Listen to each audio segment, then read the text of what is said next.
Este programa es también gracias a la colaboración de Museo de Arte de El Salvador, MARTE, Secretaría de Cultura de la Presidencia, Museo Forma, Fundación Julia Díaz.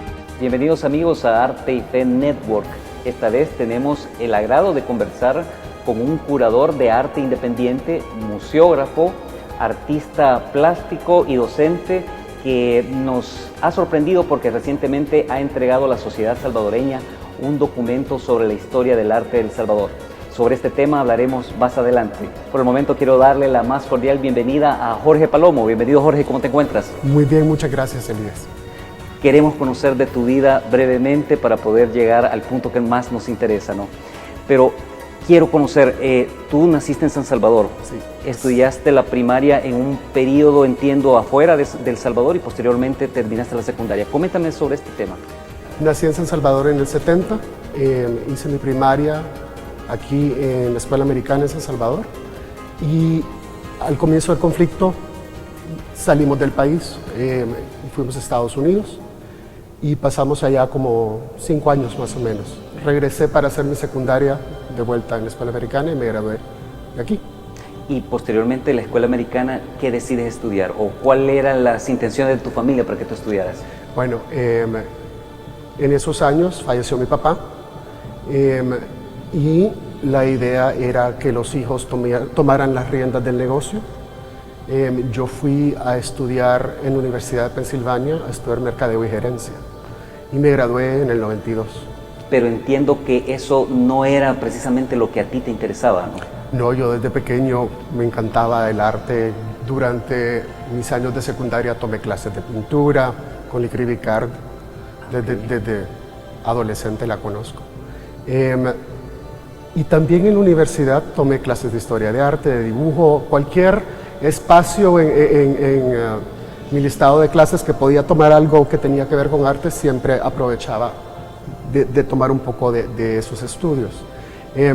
Posteriormente trabajé como diplomático en la Embajada de El Salvador en Washington y además de ver lo comercial, yo era el agregado comercial, pero como no había alguien en funciones en el lado cultural, también me pasaban todo eso. Y después de un par de años decidí volver a la universidad, hacer una segunda licenciatura y esta vez ya en pintura.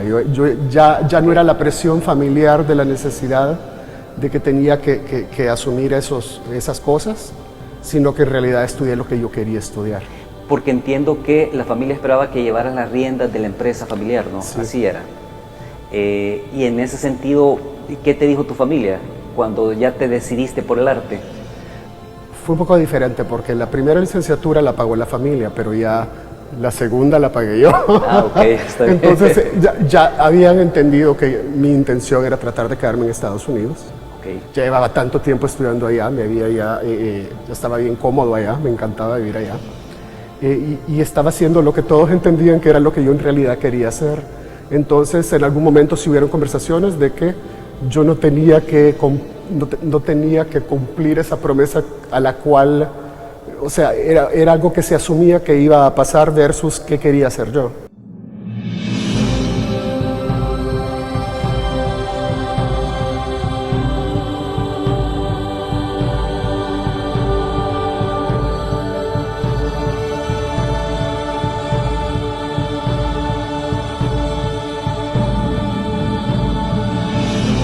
Entiendo además que dentro de tu familia hay una vena artística. Tu abuela pintaba, ¿no? Sí, mi abuela pintaba. Y no fue hasta hace poco que mis hermanas me contaron de que ella estudió pintura en París. Ah, ok. En qué época ni me pregunté, porque tiene que haber sido por allá por los 1930s. Pero sí, yo recuerdo de niño y quizás porque estaba pequeñito, eran 2 bodegones inmensos, académicos, que estaban en el comedor. Y había pinturas más pequeñas que tenía mi papá en la casa. Pero sí, una de mis hermanas es arquitecto, mi hermano es diseñador gráfico y yo acabé estudiando Bellas Artes. Bellas Artes. Y precisamente después de la licenciatura también estudias la maestría, ¿no? Sí. En Filadelfia. Bueno, la licenciatura en Bellas Artes la termino por allá por el 99 y me gradué primero de toda la universidad.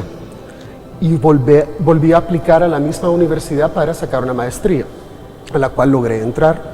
Y fueron 2 años adicionales y salí de la maestría en el 2001. ¿Y qué significa que fuiste el mariscal de esa promoción? Ok.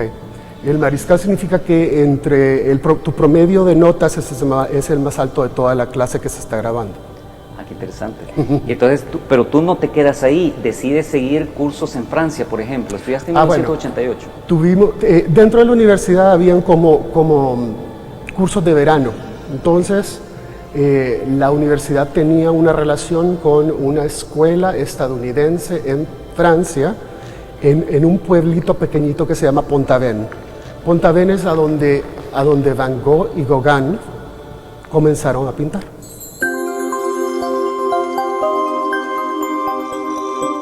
Jorge, ya con todo esto que nos has comentado, tú para el año 2004 entras al Museo de Arte de El Salvador como director de programación.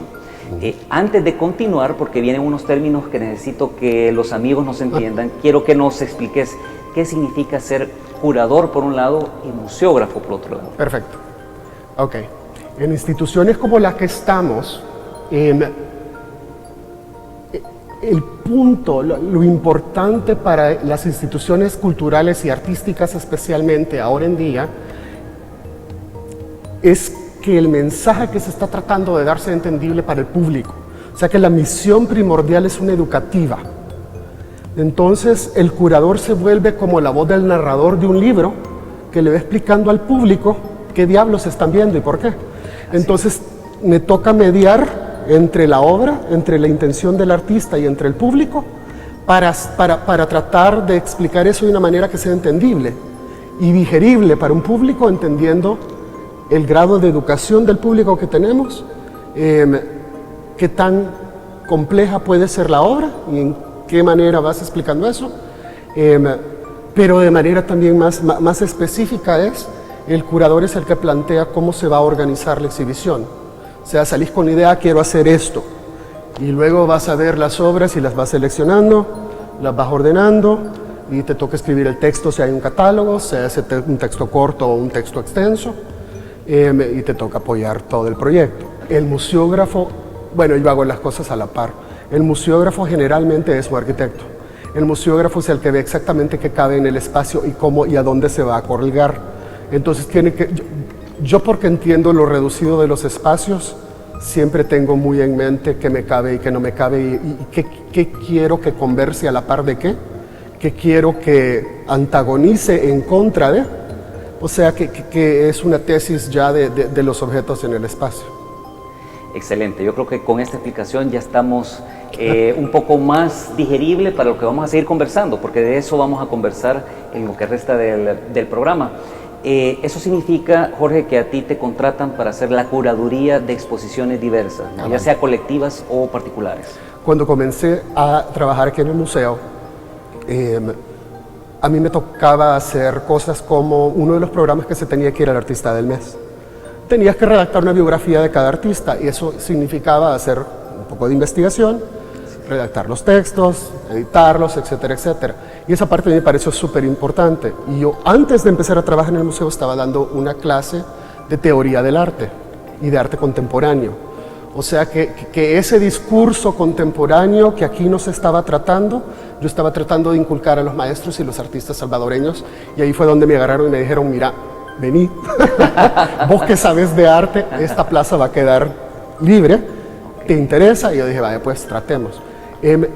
Y adentro del museo yo empecé a insistir, miren, más importante que venga a abrir la puerta en la mañana, porque acababan de abrir y la cosa estaba trabajando bien poquito por poquito, yo quiero hacer las exhibiciones. Y poco a poco me fueron soltando proyectos. Y de eso te quiero preguntar en un inicio, porque nos encontramos precisamente en la gran sala del Museo de Arte de El Salvador, el Marte, y estamos en el contexto de los 14 años de inauguración de este museo. Jorge, ¿cómo recuerdas de tus primeros trabajos aquí en el Museo de Arte, como es la de Realidades y Expresiones, tendencias de la pintura salvadoreña entre 1970 y 1995? Ok, entre las colecciones importantes de pintura en el país está la colección del Patronato. Okay. Allá en el 95 se publicó aquel libro en pasta dura, es una primera breve reseña de la historia de arte del país, y era la colección que ponía al día la colección del Día Forma, porque en su momento se colgaron a la par, ¿verdad? Esa colección, cuando cerró el patronato, se entregó en comodato al museo. Y yo pedí esa exhibición porque me iba a dar la oportunidad de hablar con estos 25 artistas contemporáneos, bueno, ya maduros en su producción, sí. A sabiendas de que iba a proponer la curaduría para la exhibición en la Gran Sala del Arte Nacional. Y entonces, hacer ese trabajo con esos 25 artistas me preparó para entender más de la producción importante que iba a tener que colgar en la Gran Sala si ganaba el contrato, ¿verdad? Okay. Entonces, una cosa, iban para mí ligadas, pero sí fue una gran oportunidad, porque logramos poner esa información al día.